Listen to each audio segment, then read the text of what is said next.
Here we go. Yeah.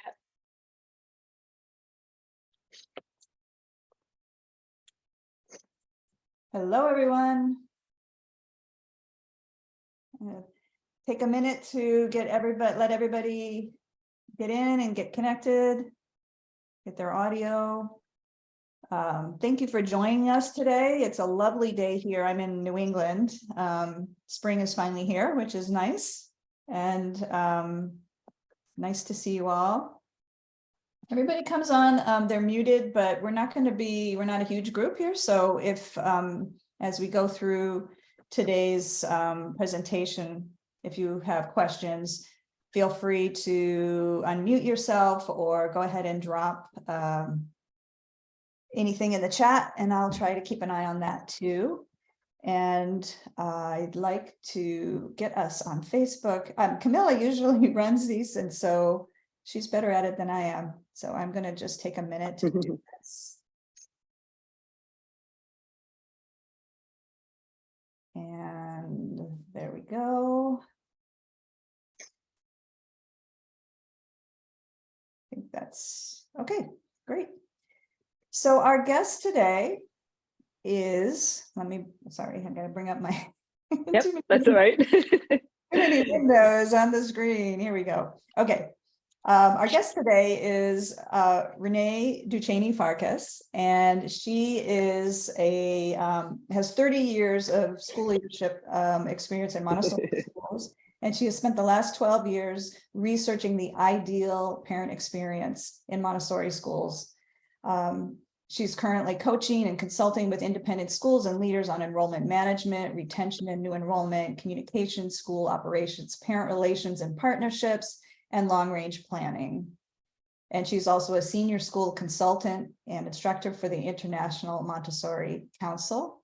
And she's a presenter, instructor, and writer on parents as partners for school leadership.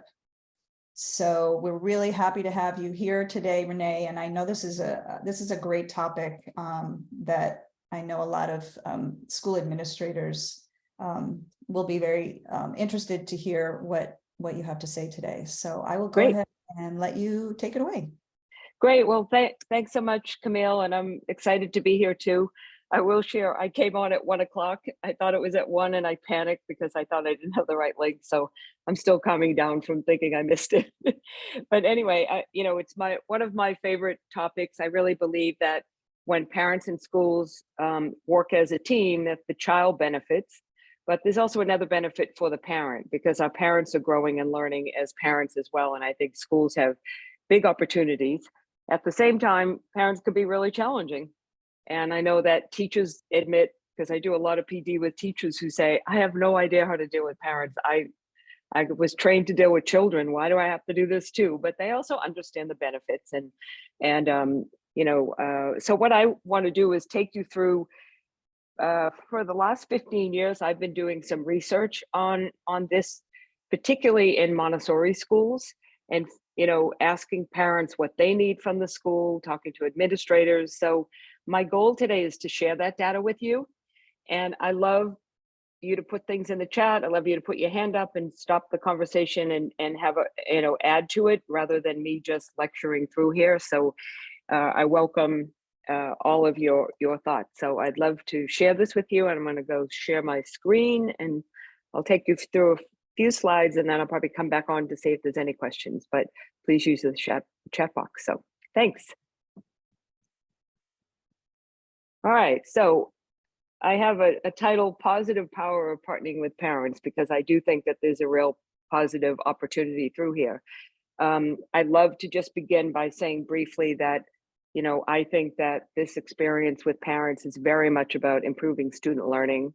I think giving parents a better experience is good for their own growth and development. And I have seen it directly relate to enrollment, both retention and new admissions, which I know is what Nido Marketing is helping a lot of us with. We see the increase in student retention and new admissions, and that building relationships with families makes the whole experience better. And we do see stronger parent-teacher relationships once we kind of get into this feeling and idea of parent relationships, which should be advocated throughout the school.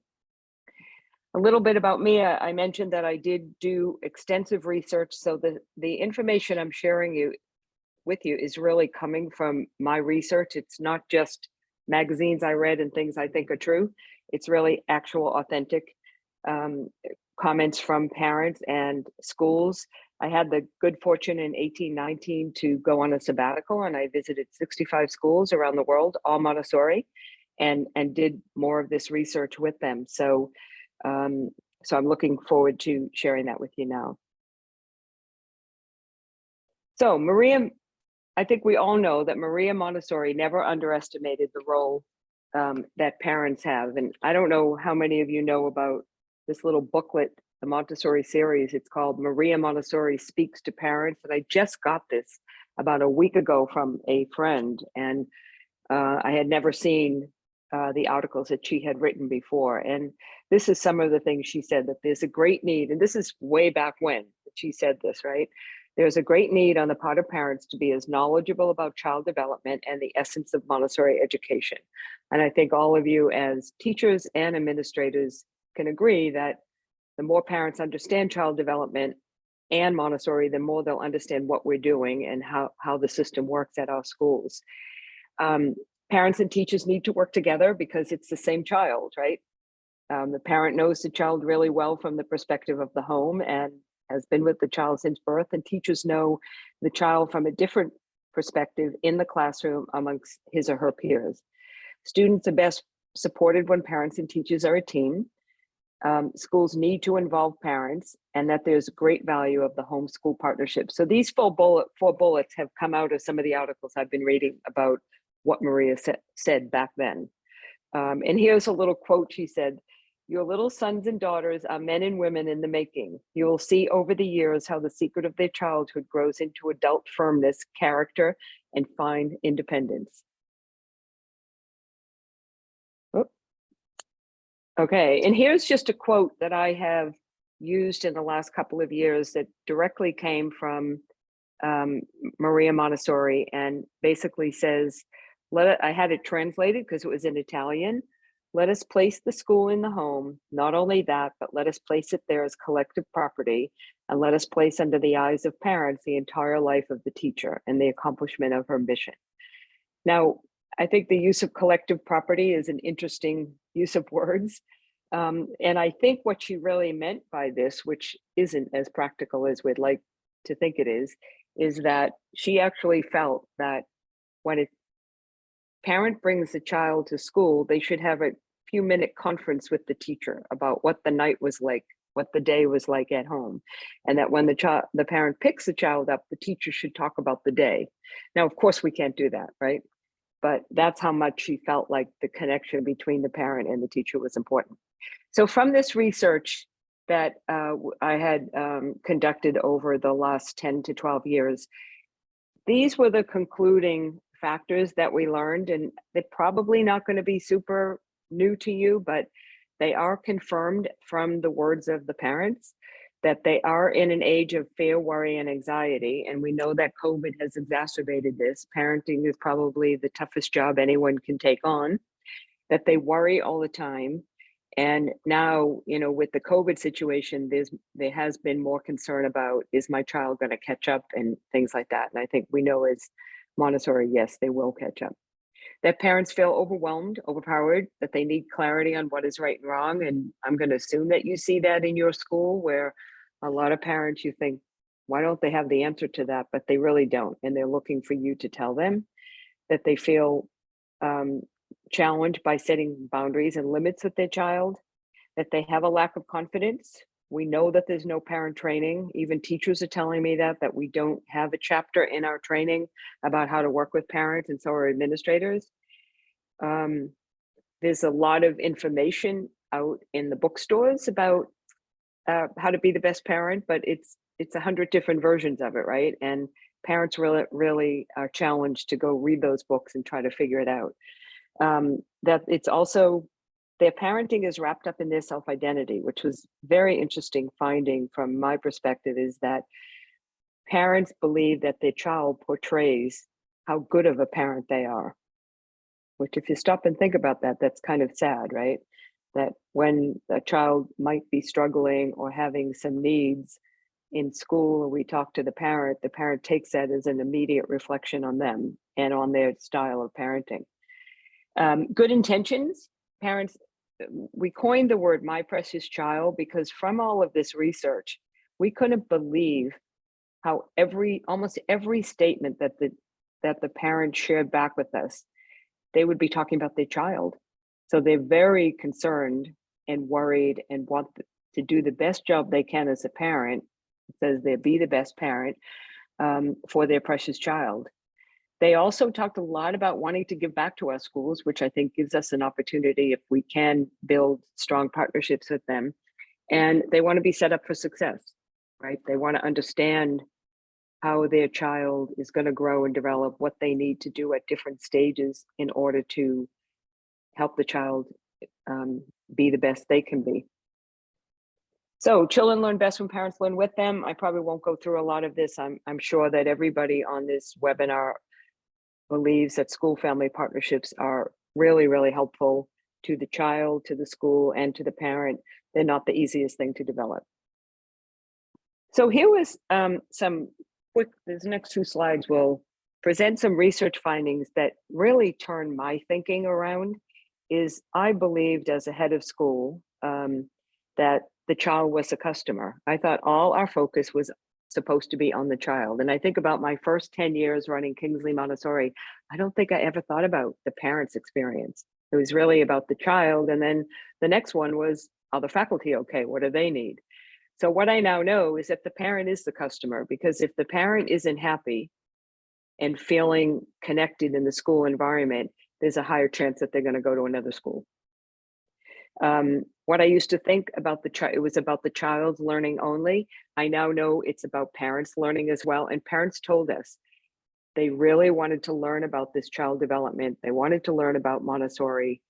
But at Kingsley particularly, and I have heard this in a few other schools, that parents don't like the term parent education because they're already educated, but they want to learn. So that was a little nuance that came up in our research. I used to think that the learning was about the child's growth and development. And of course it is, but it's also about the parent's growth and development. When you think about a parent of a toddler versus a parent of a kindergartner versus a parent of a 4th grader, of course, that's very different. And I started to think, what can we do in our parenting work at Kingsley to kind of help these parents prepare for these stages of development? And I don't know if any of you know Ellen Galinsky's work. If you just Google her on stages of development, she has some pretty well-written essays and a book about the developmental stages parents go through. And it's quite interesting to read that and reflect on it. What I used to think, parents who display confidence in their life are confident as parents. Most parents are not confident in how to be the best parent. And that was a big one with our teachers at Kingsley, because we had a lot of working parents. So they would come in, suits and briefcases and things like that. And were a little bit intimidating. And teachers were really interested in the fact that these parents who intimidate them are really needing their help and support to be the best parent. And every single parent wants to be the best parent. We got so many of those comments. The other one is, what I used to think is teachers only impact students. Teachers have a major role with parents. And here's where I think we all could do a lot of help our teachers a lot, because teachers everywhere are telling me that they don't know how to do this, and they're a little bit worried, and they need skills, or they need tactics on how to do that. And we know teachers are on the front line of that relationship. It may start with the admissions director when the parent is first being exposed to the school, but once they're enrolled, they're seeing that teacher every day, and that teacher's seeing that parent every day. And then lastly, teachers are comfortable dealing with parents. Teachers need support on how to do that. So I'm going to just pause for a quick sec and just see if there's any comment here that anyone wants to say anything further. Agree, disagree? Someone said, can you repeat the resource? I think you might be talking about Ellen Galinsky, Galinsky. And she writes on stages of parenthood, I think is the name of her book. But if you just go online, you can read some of the things that she's written. Julie, did you have a question? Did I see your hand go up? No, that was just me that asked that. So thank you. I was just saying Oh, thank you. sure. Okay. Any other comments, or we'll just go on? Great. So in there, you know, after doing all this research, we kind of grouped it into, I think, 5 different categories. I'm going to present 4 today. And you'll see this throughout the slide. One is the voice of the parent. One is the dual experience parents have with schools. The third one is the whole customer experience aspect of schools. And the fourth today, I'll talk a little bit about the parent-teacher relationship. I have a 5th one, but it's kind of a workshop in its own, which is about identifying parent personas and why parents might behave the way they do. So voice of the parent, this is what parents shared as their top. We got, you know, we cut up all the kind of little answers in the survey and we put them in piles, and this is how we categorize them. And we just found the biggest pile had to do with parents, which was about that comment I made about being worried. My hopes and dreams for my precious child. They didn't say precious, they said my hopes and dreams for my child, but we coined it precious child because we were just amazed at how many times parents talked about their child. And it was a beautiful thing. So we called it my precious child. And, you know, we think about, I did this also in a high school 3 years ago. That's the only time I did it outside of Montessori, and we got almost the exact same answers. So even parents of 10th grade girls, 7th grade girls were talking about their child the same way. I'm worried, I want her to be successful, I want to help her, I want the world to be good to her. So they really worry about their parents all the time, about their child all the time. They want to be the best parents, and they're anxious that they lack training or experience. And so there's a place where I think schools can look at what can we do. I also want to say I've been a school administrator for a lot of years, and I know how busy it is and how adding one more thing is sometimes over the top, but I do think this is something that all schools should look at to some degree. Thirdly, they said, I'm anxious and worried. I need the school to help me. So there's the opportunity. I'm not making this up. They said it, right? I want to have a great relationship with my child's teacher and the school. And in this pile of statements about wanting the great relationship with my child's teacher and the school, there was a lot of worry about parents that the teacher might not like their child. And 15 years later, that still sticks with me, that how sad that is that a parent might think their child wouldn't be likable and that the teacher might treat them differently. That breaks my heart. Next one, I want to belong and be part of a community and fit in. So I think post-pandemic, we probably see more and more of this now, that people want to belong, they want to be part of a community. And the school is the place with like-minded people, particularly in Montessori schools, right? We all have a similar point of view of why we're at Montessori and the type of people in the community, and ways to build that community in schools could be really helpful. We did a lot through our Parents Association, who really took on some great leadership. And then parents said, it was really surprising to us, I want to contribute and give back to the school. Now that could be from wanting to work on admissions, wanting to help with the pizza party, and wanting to make donations. I mean, there were lots of comments in there about parents wanting to give back to the school. So I thought that was really good. Focus must be on the totality of the parent experience for satisfied and happy customers. And I think every industry knows that they want to have happy customers.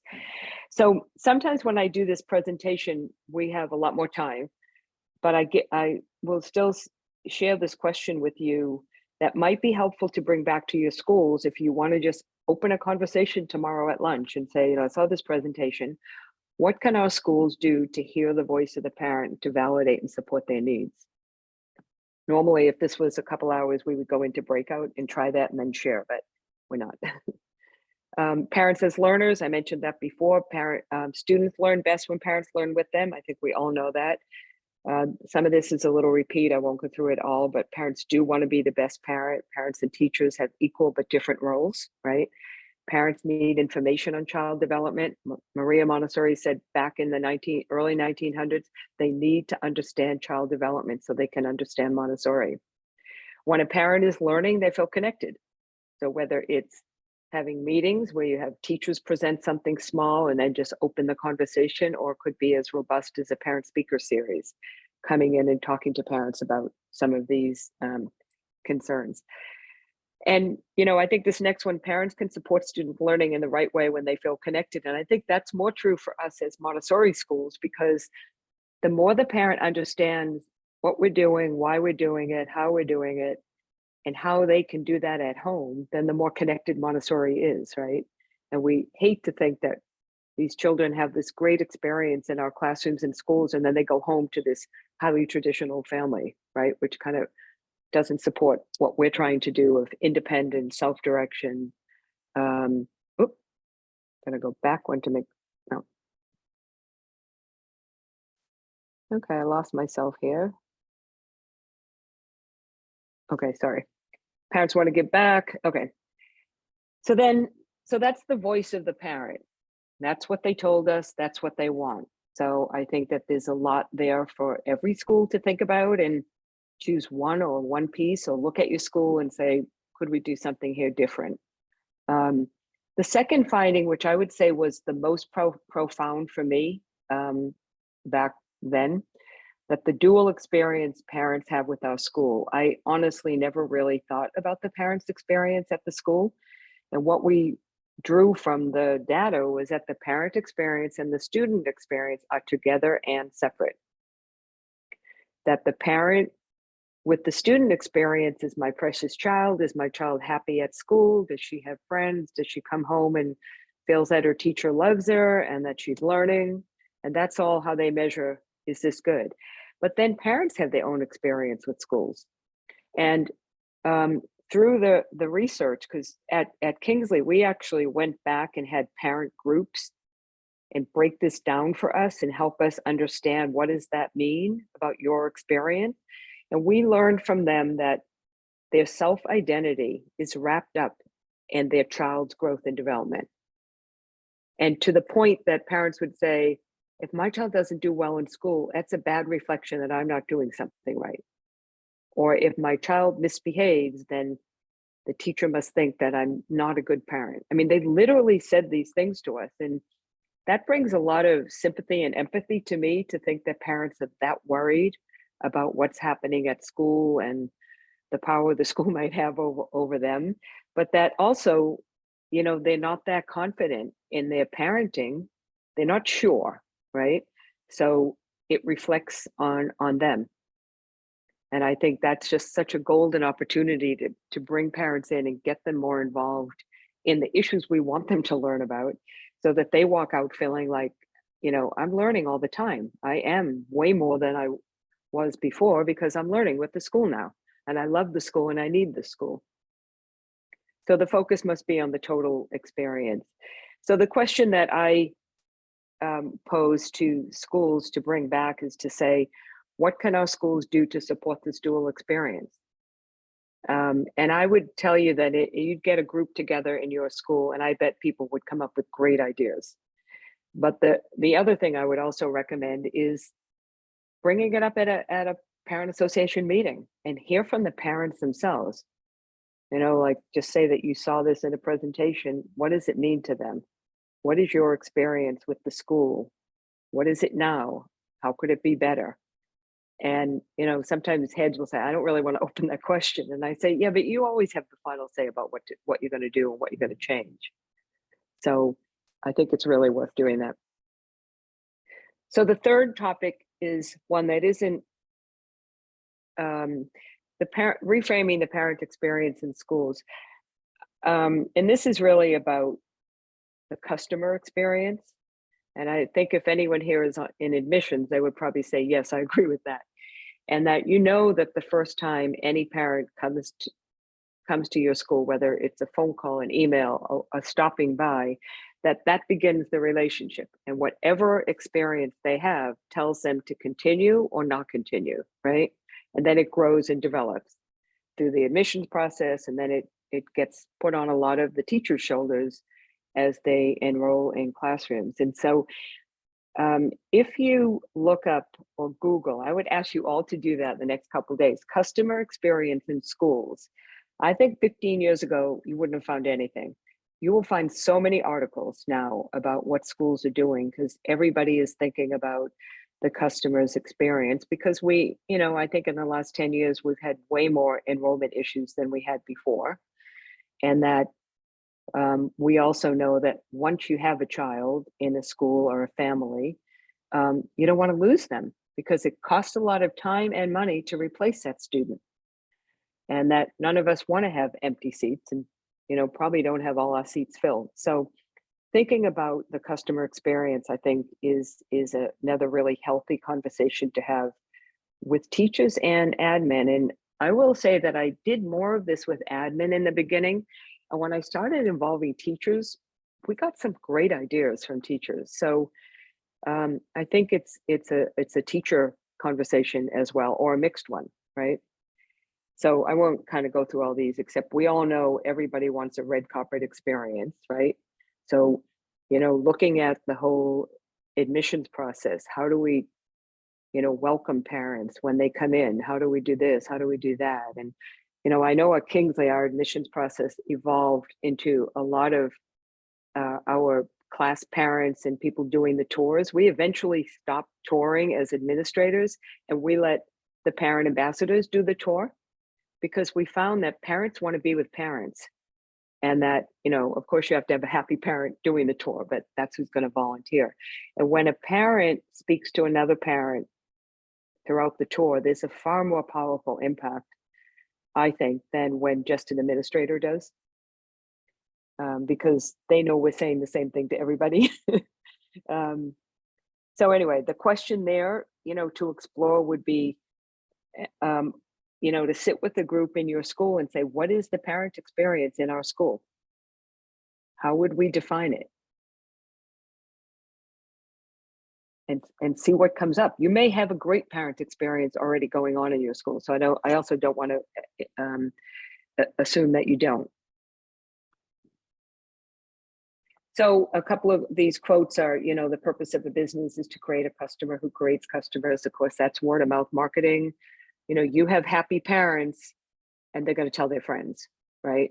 And particularly if you've been doing some work that they really understand Montessori and how it relates to child development, because many parents don't understand Montessori that well to articulate it to their friends. I know when my kids went through elementary, my friends would say, what are you doing in a Montessori school? I thought that was just preschool. I was like, no, right? But, it's important to get the parents out there as your ambassadors. Your customer doesn't care how much you know until they know how much you care. This is the last one. Quality in a service, and we are a service organization, right? We're educating. Quality in a service or product is not what you put into it. It's what the client or customer gets out of it.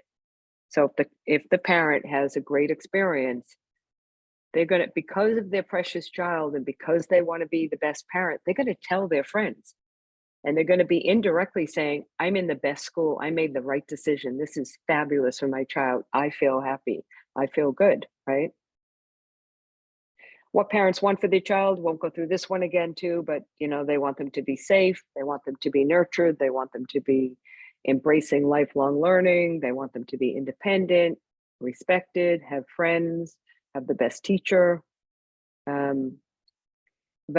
So I'll go into the fourth one and then I'll come back and see if there's any conversation we want to have. So the fourth part of today's topic was the value of teacher and parent partnerships. I think you probably know this, but students learn best when parents learn with them. We know that when there's a close relationship with parents to the school, that the child just feels it, whether it's in the home, when they're talking about school, or just whatever. And of course, students feel it if there isn't one also. Teachers, this is from teachers. This is a new part of the presentation I have developed over the past 3 years because I've been working much more with teachers than I expected to be, that teachers want to work with families because they know it supports student learning, right? They want that partnership. preparation of the adult, both parents and teachers have to be prepared for this relationship. So we have to think about, how are we doing that? How do we develop parent expectations, and how do we work with teachers about what we need them to be doing?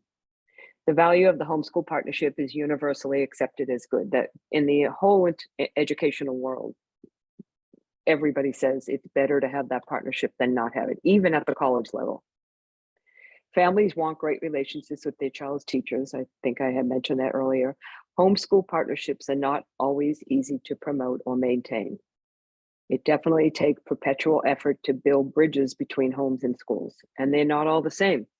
Some teachers are more just naturally equipped to have relationships with parents than others.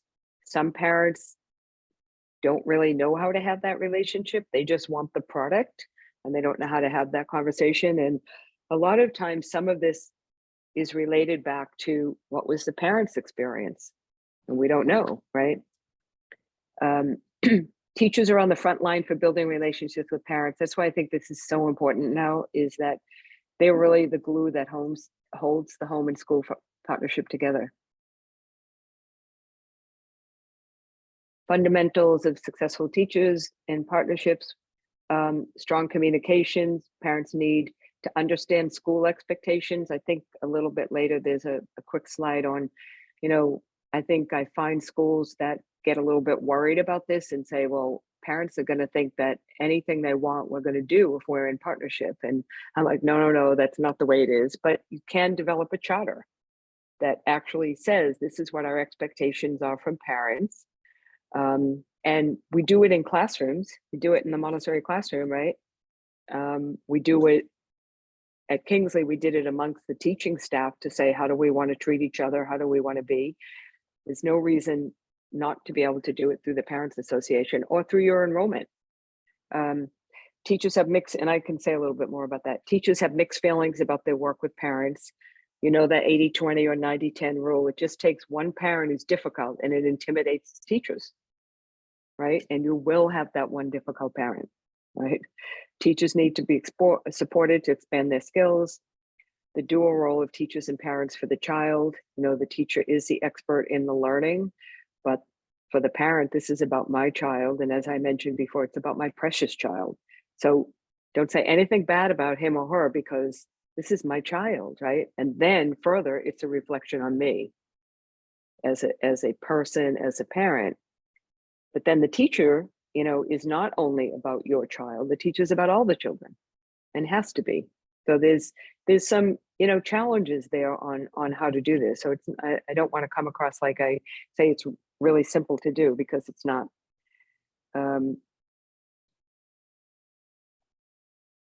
Teachers are the main experience. What we can do to help teachers: providing professional development. They tell me, no one's training me on this. I will do it, but I don't know how to do it. Parents crave visibility of the teacher about their child. They love to hear about their child. Some schools send pictures home every day. I don't think we do that in Montessori, but I do see some doing it. Teachers are not expert in relationship with parents. Schools need to provide clear expectations for teachers, and schools need to provide clear expectations for parents. Sorry, I keep hitting this. How can we support teachers to embrace this partnership? Okay, so I'm going to come back off of sharing for a few minutes. I know I just said a lot. I think that was like 15 minutes, but any thoughts about that? Just for review, we talked about the voice of the parent, what the parent said was important to them, the dual experience, which for me was my biggest learning. The third one is about the customer experience, and I'm interested if any of you are talking about that. Probably a better term is to say, who's looking at the parent experience in our schools? What do they want, and what are we delivering? And then fourthly, the whole challenge of how do we best support our teachers, because we don't want to just keep piling things onto them, and we know how busy they are. And this shouldn't necessarily be another thing. It should be like the Montessori way of parent-teacher relationships. It should be part of the way we do it. But as I said, I have worked with schools, and I find teachers in very different places. Some are very comfortable with it, and some are very much like, I'm here for the child, and I'm not really sure I buy into this, and we have to talk it through. But okay, any thoughts or comments anyone has? Oh, someone said, what is, go ahead. Mhm. No, you go, Julie. I'm just eating all of this information up because, Okay. well, we need it badly. And that's why I wanted to join in today. And one of the things that our staff, we have a very small Montessori school, 3 classrooms, primary and elementary. And one of the things that we discussed that we could do right away to help families, because we are lacking in parent education, or whatever we should be calling it. I'm waiting to hear that answer. Okay. Is that every moment that we come in contact with a parent is an opportunity for our school to give them some more information about Montessori. So, because we're at the end of our school year now. We don't plan on like implementing any new parent ed classes or anything, but we have big plans for next school year. But those little drop-off times, or when the parent has a worry or a complaint, those are times when we can sort of just slide some information in that is just a quick little tidbit of parent education, and everyone was on board with that. It wasn't really extra work for anyone, and I feel like that's going to kind of start getting our wheels rolling again. But I'm really excited to be in this group. So everything you've said, I'm just like madly taking notes and okay, photographs. That's great. I love to hear that you say, that you have big plans, because now is the time, as we know, to be thinking about next year, even though we're also piled on with the closing of this year, and it's a crazy, crazy time. But getting it on your radar sounds like you have done that. And, the car line could be a hard place to do it. A couple of samples, I could just throw a few out now, is that I don't know if you ever have parent coffees in the morning. If you have a community that parents will drop off, will come by and hang out for an hour. We used to do them. We called them head of school coffees, but then we eventually moved them to just parent learning coffees. And that the best ones that worked is that we would announce them, and they were once a month, and then they started being twice a month. And we would say, I started involving the teachers, and it became so much better than me talking to the parents. And the parents showed up. We had greater people showing up, because we'd say, well, Marsha Hubblebank from Toddler and Emily are going to talk about independence, how it looks at toddler, early childhood, and elementary. And then parents would come in, we would have coffee, and then Marsha and Emily would only talk. We kept everything to 8 to 9 minutes, and then stop and ask for questions. And the questions and answers would go on and on and on. So I have to tell you that it was so easy to do this. And for the 3 years before that, I was preparing presentations all the time, right? And you don't have to do that. So the teachers come out. What ends up happening, the parents hear it from a teacher. The teachers talk on specific levels, so that the parents that are there, there's something there for them as an elementary parent, and something there for them as a toddler, or as a parent of a toddler, what's coming in elementary. So there was a lot of double learning going on. And at the same time, the parents got to meet the teachers, and they'd know, like, oh, Emily's that teacher upstairs in elementary, when they're with Marsha. So there were multiple assets. And so another one I'll give you, and that's a little more Montessori, but the other one about the partnership one that I actually did at this all-girls high school that I just was at for 3 years, is that, and I did it at Kingsley, is in the beginning of the year, I think we all send postcards home, to children. We can't wait to see you. And for the new children, hi, I'm Miss Renee, and I can't wait to be your teacher. And you're going to come in on Tuesday and look at your cubby. Please remember to bring the picture of your family, something like that, right?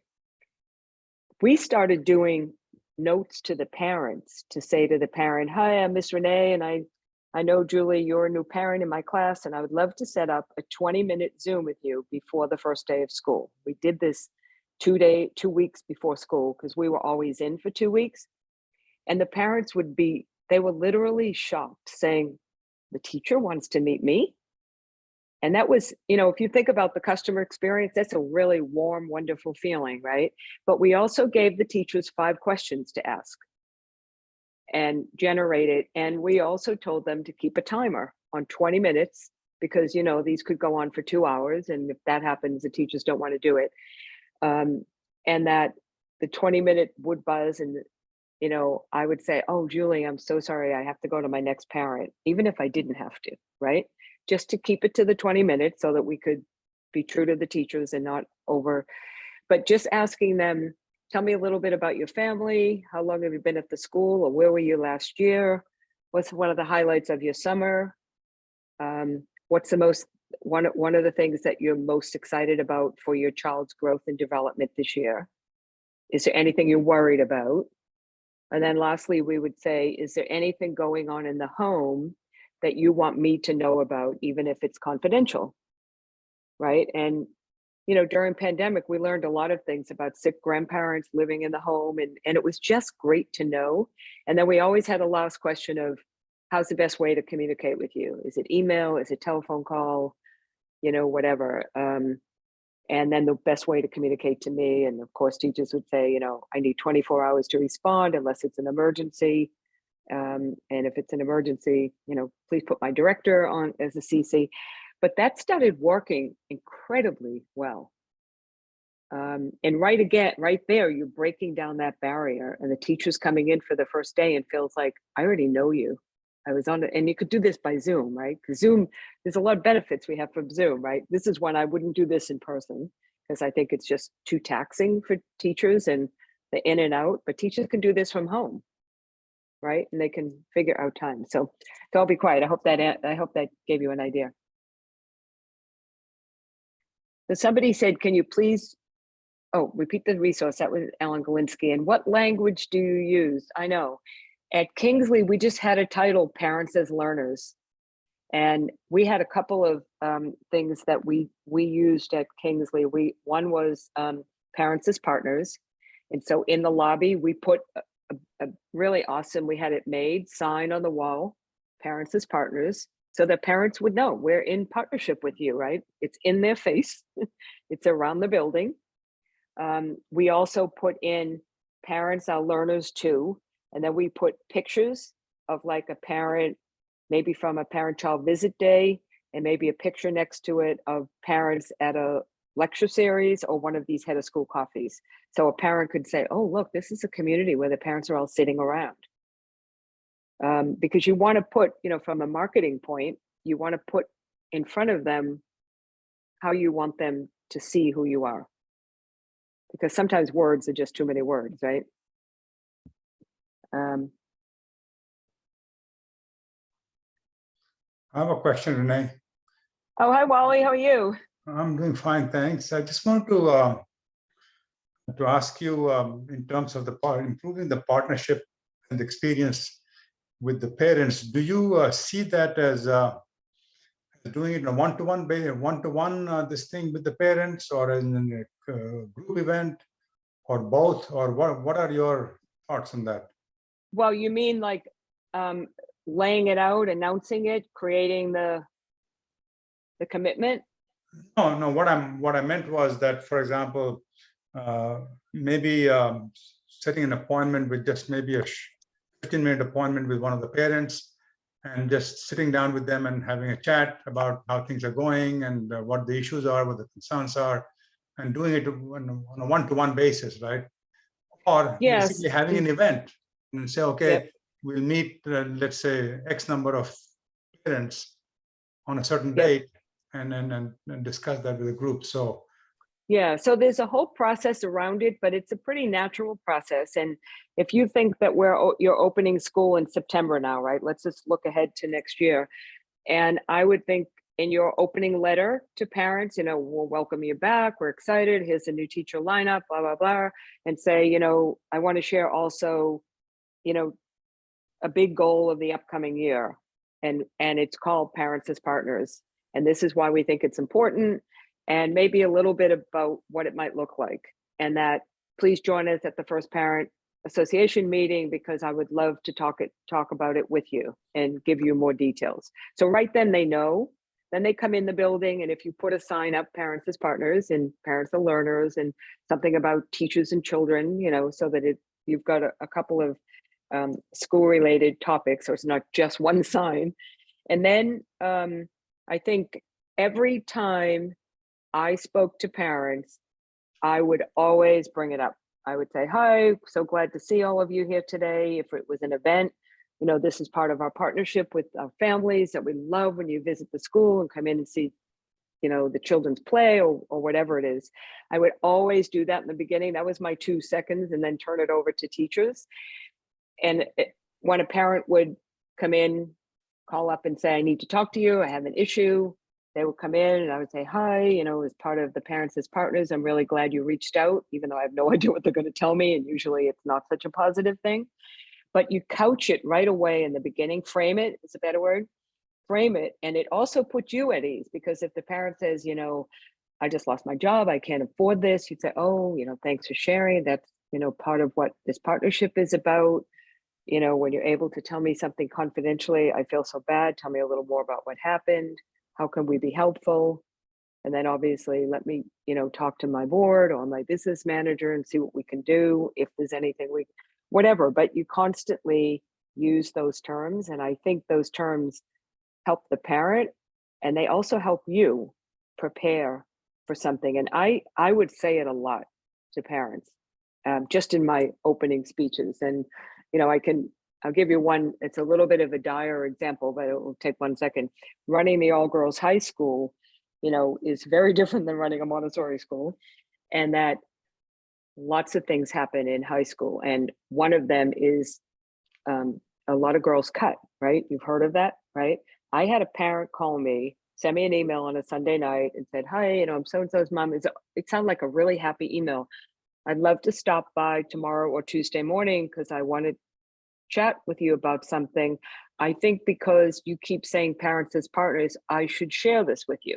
I did not think it was a negative. I thought she was going to come in and tell me something great happened on the weekend. And she came in to say, I don't know if I should tell you about this. And she told me that her daughter was cutting and she didn't know what to do. So it goes from my child isn't using their training wheels anymore and they did it in the first try to like something extreme like that. And it doesn't matter. You just want the parents talking with you as much as you can, because they're building community. They have a sense of belonging.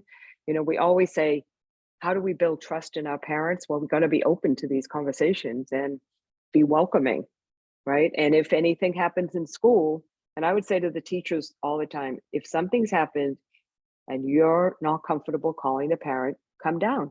I'll do it with you. And I always committed to that, always committed. If they were having a parent-teacher conference and they'd say, I know where this parent's going to be really challenging, can you sit in? And then they say, oh, but Renee, if I have you sit in, they're going to know. And I'm like, I don't care. We're here because you need to deliver a message. And shoot her an email and say, I asked Miss Renee to sit in on tomorrow's conference, because you just take the lead on what this parent partnership is. Just one other thing, Renee. Mm-hmm. Yep. I like your idea of actually the teacher reaching out to the parent of a new child before Mm-hmm. at the beginning of the year. Yeah, they worked really well. Yeah, how the experience went and what are the issues, something they should know about the child or the family. Mm-hmm. Now, logistically, I'm trying to figure out how you can manage that, because I think we start in August, around the first week of August, and the teachers report to work after summer on the 1st of August. And Yeah, how many weeks do your teachers report before the children arrive? Just a week, unfortunately. You know, maybe that's a bad idea, but that's how it has been. Like, I think their contract is from August to May. Mm-hmm. So they show up on 1st of August, and the school is usually, like this year, it'll be on 7th or 8th of August. And so that they're getting ready. They have meeting with the new parents and things like that. So now we're talking about, typically, even if it's 20 minutes or so, you're talking about an additional 15 hours to 10 to 15 hours of teachers' time doing that. How many new children do your teachers have each year? That's a good 15 new question. in a So that's a class? good question because it won't be all 28 kids because some of them are returning, right? Okay, So there Yeah. may be maybe a handful. I would say maybe 5 or 10 right. maybe. So, and do they That's have not an that much. assistant teacher or co-teacher? Because this doesn't have to only be the lead. You have to work on capacity. Doing a call is better than not doing a call. And if the teachers have the same questions, the parent got the contact, we got information, we made a connection. Right. I mean, you have to make it work for you. I hear what you're saying because you can't, add these big burdens, but also sometimes when you put this type of effort out, it changes the whole atmosphere of the upcoming school year. And that's well worth it. Yeah, it's just that, I think at least our school and many of the schools I know, the assistants are not really equipped for that kind of a conversation with the parent. I Okay. mean, so that the one concern that I have with getting the assistants involved. Yep. Yeah, well, I mean, every school's different. So I totally appreciate that. I'm thinking about one other thing we did at Kingsley is that all of the new parents got 3 calls a year from the admin team. And we divided up the new parents and we would call in like the 3rd week of school, we would call in January and we would call the end of April. And the business manager took some of them, the admissions, and we would just say, hi, I'm Renee. This is part of our welcome committee that we do every year for new parents. You've been in school for 2 weeks. I'm wondering how it's going. Is there any information I can give you? And you could get an answer like, I still can't figure out how many diapers are supposed to be in my child's cubby, to I see something on the calendar called annual fund. Can you tell me what that's about? And that if that came into somebody, they could say, oh, let me have Christy follow up on that. Right. And it's not super time consuming and you do build those relationships. And think about the customer, the parent saying, oh my God, the school called me 3 times this year just to check in on how I was doing. And some might just say, everything's great. I'd love to get more involved. You know how I do that? Or, I remember one parent saying, I keep seeing pizza lunch on Wednesdays. Does that mean we don't have to bring lunch? And I was like, oh, thank goodness you asked that. That's really for elementary and you have to pay for it and all of that kind of thing. But you get to, avoid a lot of things that happen that can get in the way of really strong relationships happen unintentionally, right? Or something was communicated and someone heard it a different way. So by having these check-ins, there's ways for parents to just become more informed, like who's the business manager? I need to pay a bill and I need to call him. I don't know who it could be any kind of a call, but it's a customer service. Yeah, that's a lot more doable. That's a much more workable, I think. And Wally, that's what you should do at your school. Like I'm just giving ideas and you have to figure out how they work. And, you also have to share with the teachers about it. And, teachers might say, oh, I'm not ready for that. And you say, but I'm going to write the questions out for you. And here's how you can, some of them, most of them will do it. And then you can just kind of over time build it as part of the, what we used to call the Kingsley way. This is what we do for new parents, right?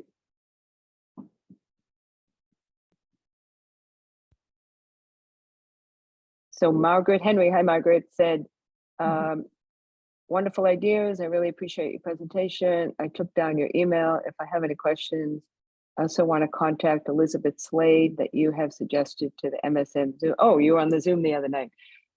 Elizabeth Slade is SLADE. And if you email me, I'll send you her email. But I did something on child study yesterday with the Montessori of Massachusetts group.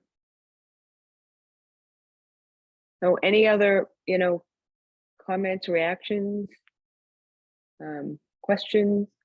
Sarah Enright, I see you there without your video on and I miss you. Sarah worked at my, hi, how are you? I haven't seen you in 20 years. Great. Camille, how does this fit in with like some of the work you think about with Nido Marketing? Yeah, perfect. Well, I mean, they change based on, sometimes we'll talk about marketing stuff, but other times and this. Sure. really kind of ties into it because it's really getting into retention, really. Yeah, That's what exactly. And I can see, I mean, I know I did admissions for many years and just how helpful some of these ideas would be, you know, you kind of, Right. instead of, sometimes misunderstandings can just kind of build and without, you know, if you reach Absolutely. out and are more proactive, then you can, a lot of Yep. times, I think probably diffuse things before they become a bigger Yep. issue, right? So, And so many of us say we have an open door policy. And, you know, I used to say that all the time, but then I would never tell parents what that meant. And now when we took on the parent as partners, I would say, you know, I have an open door policy. And what that means is nothing is too small or too big to come to me. And if it's too small, we'll just get the meeting done in 10 minutes. Don't worry about it. Because my point of view is I would rather know what they're worried about, thinking about, or hearing from other people than to wait till it kind of becomes an issue, right? And that when a parent gets access to you, they'll go back out and tell the community, oh, but I met with Renee. That's not really what the school means. But, you know, you just never know. But Right.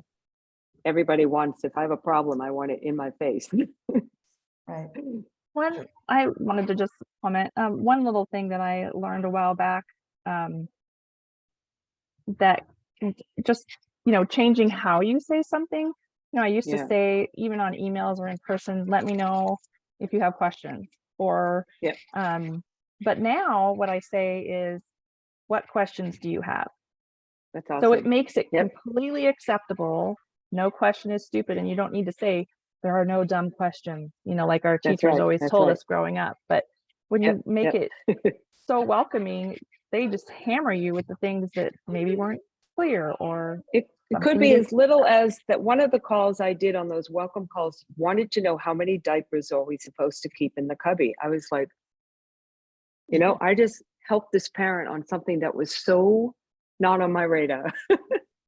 And I'm sure Marcia said it 20 times, but she just didn't get it because she's got a million things on her mind about getting this child to school and leaving him. And, you know, so it could be, you know, it could be as extreme as parents losing, you know, a job, or, you know, we've all had parents come in and say, you know, I just have to tell you there's a divorce going on and here's what's going on. You know, I mean, we are privy to so much information and it's going on in our families. And particularly, I think post-COVID, there's much more going on in homes than we might know, or just in people's feelings and emotions that, you know, get them into to talk and figure it out. And the other thing that I think is really interesting about our jobs is that I heard someone say this about a year ago, that there's no other industry company that sees their customer the number of times we see our customer every day. So just think about that. So customer experience has to be important. We have to think about it. And of course, every school, it's a little bit different, but we have that customer in front of us 5 times a day. So we can't ever be off our guard, right? I like the idea of getting in touch with the parents as well as, you know, sending the postcard to the children. But I think that's a wonderful idea that I'd like to try to implement next year. Right. Yeah, it's a great way. It really works well. And I did it even in the high school, and parents would say, I can't believe, like, my child's teacher called me to learn about me and welcome me. They've never had that happen. And you can limit that to 15, 20 minutes. Parents don't always have an hour either. And you've made that connection. So it kind of breaks down the barriers a little bit about getting together the first day. It's like you already stopped that connection or relationship. A curiosity, do you make this phone arrangement prior or do you just call them up? That's a great question. I think we sent an email, but sometimes we just call, because I just remember now, I remember waking a parent up because she was napping her. She had picked up the toddler in the morning and I called at like 2 o'clock and they were sleeping. And I was like, oh my God, I'm so embarrassed. And she's, no, that's cool. Don't worry. I can go back to sleep, but I can't believe you called me. And I said, let me call you later when it's a better time. But so it all depends. You know, I think you can send the email and say, are you around tomorrow morning? And the administrators didn't have, I think we had 6 or 7 families each, and you don't have to do them all we did them in the same week. And we had those weeks plotted out because those were the times that calendars change or a lot comes up, like coming back after winter break. And then we always did the end of April because May is such a crazy month. And the school, we would tell the parents a little bit about, this is going to be a really busy month, and look at the calendar for the things that apply to them and give them a little heads up. And parents would sometimes say, oh, I never knew what Magnolia Night was, even though it's been written 15 times, but they didn't know, right? So. Yeah. Any other questions or comments from anyone? This has been really great. I wish I Very had helpful. 20 years ago. So, I know it's really simple stuff, right? it is. It is. It's kind of like, oh my God. And it's when I got this little book from a colleague that I work with, Maria Montessori Speaks to Parents, she says the same thing in there. And I don't think there's one of us that doesn't believe parents need to understand child development more and understand Montessori education. So make those copies once a month and do it on issues that we're already expert on. So we don't have to go do all this research. Talk about discipline, talk about bedtime routines, why they're important, order in the family, Yeah. all these concepts of what we know inside and out, Right. and we're not making a presentation anymore. I got off that 10 minutes to talk to the parents could be 5 minutes for each teacher, and then say, does anyone have any questions? And it will go on until you have to ring the bell and say, we need to end. It'll go on, and it'll go off topic, but it doesn't matter because they're creating belonging, they're creating community, they're learning, and they feel like you care, and you do care. We do care about our parents, and we do want to help them be the best parent, right? Right. And that only helps us and helps the child. So there's a win for everybody. Yeah. All right. Well, this is fantastic. So thank you, everybody. And we're kind of a little beyond the hour here. So. Oh, yeah, I just noticed. Okay, sorry. No, that's fine. I just didn't want to have it go on too long here. So Sure. this was really great. And I'm not sure. Oh, actually, our original founder, Qasim, is going to be speaking next week at our town Great. about using paid advertising. So this is a completely different topic, but Yeah, paid, that's okay. paid online advertising for schools. That's his expertise. I am going to be in Ireland next week, so I'm excited about that. Oh, great.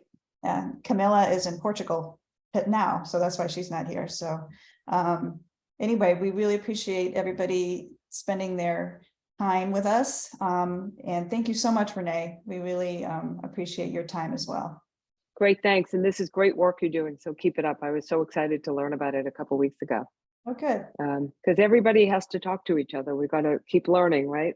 Absolutely. Absolutely. And thinking and focusing because we have so many things going on. Yeah, that's right. Okay. All right. Have a good rest of your Thursday, everybody. We'll see you next week. Okay, thanks. Take care. Bye, Sarah. Thank you.